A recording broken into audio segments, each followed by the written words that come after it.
E a gente retorna para Brasília, porque o presidente Lula participou da cerimônia do Dia do Soldado e defendeu a ampliação de investimentos no setor de defesa. André Anelli, não é a primeira vez que se fala e se discute sobre gastos do setor de defesa. André. Pois é, Tiago, o presidente Lula de fato repetiu esse discurso, defendendo então mais recursos, mais dinheiro para a área da defesa, principalmente para as Forças Armadas, e dessa vez ele não citou o presidente dos Estados Unidos, Donald Trump, como fez em outras ocasiões quando se referia a esse mesmo assunto, inclusive fazendo uma referência de que Donald Trump seria um louco e que por isso então estaria justificando o investimento aqui no Brasil e a necessidade de investimento em outros países na área da defesa, na área das Forças Armadas. No dia de hoje, o presidente Lula participou de uma cerimônia alusiva ao Dia do Soldado. Foi então quando ele defendeu mais recursos para o setor, dizendo que esses investimentos não devem acontecer apenas se sobrar dinheiro. Ele afirmou que devem ser contínuos. Essas declarações foram dadas durante o discurso nessa cerimônia. A defesa não pode ser uma coisa quando sobrar dinheiro. Nós temos que priorizar, preparar esse país não para a guerra, preparar esse país para a paz, preparar esse país para defender o nosso território, as nossas riquezas e o nosso povo.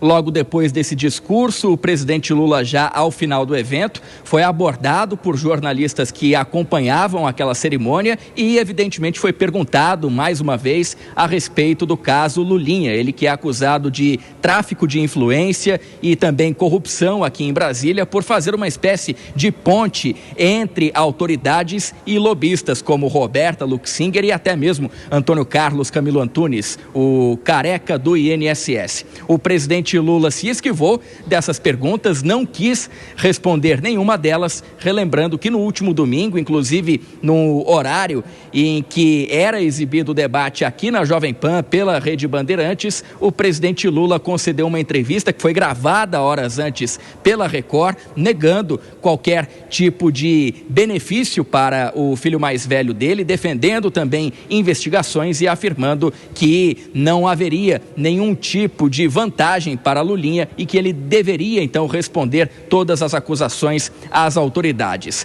As perguntas foram feitas no mesmo sentido, sobre o mesmo assunto, mas dessa vez o presidente Lula se esquivou e não quis responder a respeito dessa polêmica da vez. Tiago. Perfeito. André Anelli com o presidente Lula, as informações até daqui a pouquinho, e já a gente fala mais sobre esses dois temas espinhosos para as campanhas de Lula e Flávio Bolsonaro. Por enquanto, em destaque as propostas dos candidatos. Deixa eu chamar a Dora Kramer, o Cristiano Vilela, já nos estúdios Denise Campos de Toledo.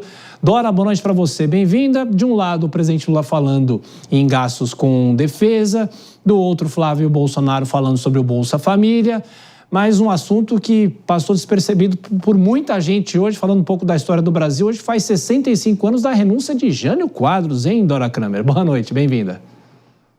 Tiago, que sem graça você com essa memória. Eu estava aqui engatilhada com essa efeméride para contar e você me tira essa alegria. Mas isso é a memória do Tiago, que é infernal. Boa noite, Tiago, boa noite, Vilela, boa noite, Denise, já boa noite para todo mundo. Pois é, né, Tiago? De repente só a gente lembra da renúncia do Jânio Quadros, que tantos desdobramentos nefastos tiveram para a história política e para a história do Brasil de modo geral. Olha, no caso do Flávio Bolsonaro, o que está havendo é uma falha. Eu não acredito que seja proposital, essa ida de Alagoas tenha sido só uma desatenção. Como assim? Porque quando um candidato vai a um local, ou ele tem público, ou ele tem as lideranças, de preferência que tem os dois. No caso da visita do Flávio Bolsonaro a Alagoas, ele não teve nenhum dos dois. Você viu o trajeto aí desse carro de som super esvaziado, não tinha ninguém na rua, um negócio meio assim, sabe, desanimado, vazio. E depois a ausência do ex-prefeito e do ex-presidente da Câmara, que são as lideranças mais importantes importantes não é o Alfredo Gaspar de jeito nenhum. Claro que ele tinha ali que se virar com o Alfredo Gaspar, porque era o alagoano que ele tinha à mão, né? Inclusive na chapa.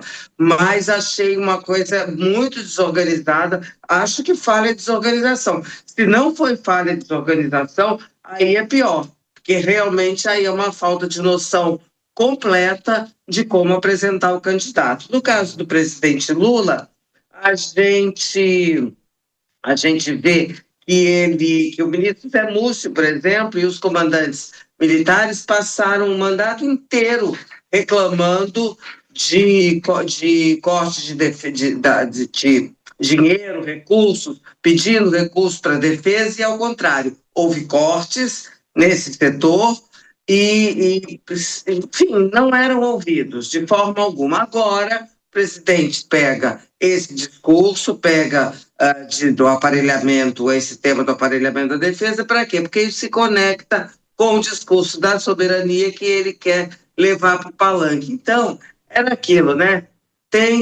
Tinha o slogan do Sarney, já que vamos falar de antiguidades aqui, que era tudo pelo social. O slogan do Lula ficaria muito bem, tudo pelo eleitoral, porque é disso que se tratou.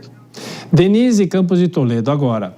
O senador Flávio Bolsonaro falou sobre o Bolsa Família, né, dizendo que há 4 anos o valor do Bolsa Família comprava um tanto e agora não compra mais tanto.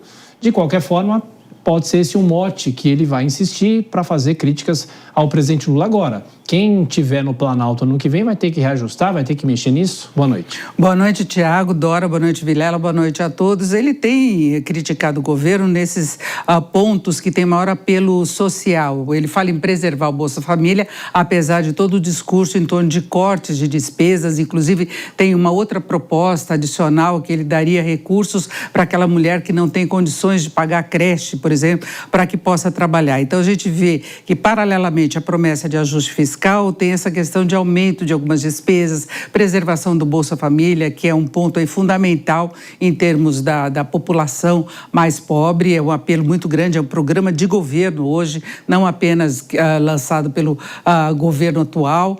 E nós percebemos que ele tem essa dificuldade, não é, de esclarecer exatamente qual será o ajuste das contas públicas que ele poderá propor. Na verdade, todos os candidatos, a gente vê o presidente Lula falando em mais gastos com segurança. Na verdade, ele está devendo uma eficiência maior nessa área, destinação de recursos. O próprio Ministério reclama dessa falta de recursos, que não depende, não significa apenas condições de se defender em relação à guerra ou pacificação. Defesa das fronteiras, defesa contra o contrabando, contra o crime organizado, é todo o resultado que depende muito de recursos, depende do desenvolvimento da inteligência, de uma ação conjunta. Então, todos os candidatos estão vacilando em apresentar um programa mais convincente para o eleitorado de modo geral. Agora, só uma observação em relação ao Flávio Bolsonaro. Chamou a atenção um certo esvaziamento também no lançamento da campanha dele no próprio Rio de Janeiro, onde ele tem uma candidatura mais forte, mas sempre se traça um paralelo em relação à mobilização que o pai dele levava às ruas. Não é? Todas as manifestações que ele conseguia lotar onde ele ia, desde o aeroporto, na chegada. Então, a gente percebe que não tem tanto apoio assim dos partidos do chamado Centrão. Ele não conseguiu garantir as alianças e não tem conseguido garantir essa adesão nas ruas. Ele está lá na polarização muito firme, encostado no presidente Lula, mas a manifestação da rua é bem diferente. Cristiano Vilela, e para a gente fechar essa primeira discussão aqui, rapidinho, o presidente Lula falou em Forças Armadas. Agora, há quantos anos a gente ouve falar de sucateamento das Forças Armadas? Acho que nunca deixou de ser assim, não é? Boa noite, bem-vindo. Denise, Dori, todos que acompanham o Jornal Jovem Pan, desde o fim do ciclo militar, o que a gente percebe claramente é esse sucateamento das Forças Armadas, governo após governo, e com ênfase agora no governo do presidente Lula. O presidente, mais uma vez, faz um discurso que não corresponde à realidade.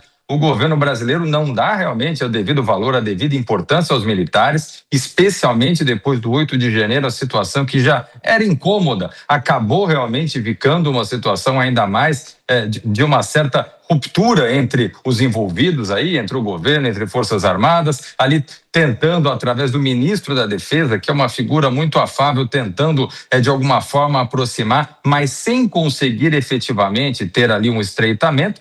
E com isso a gente percebe um comportamento que é muito mais ligado ao palanque, mas sem o compromisso, sem a necessidade de se estabelecer formas concretas de ampliar os investimentos e a valorização do Exército Brasileiro.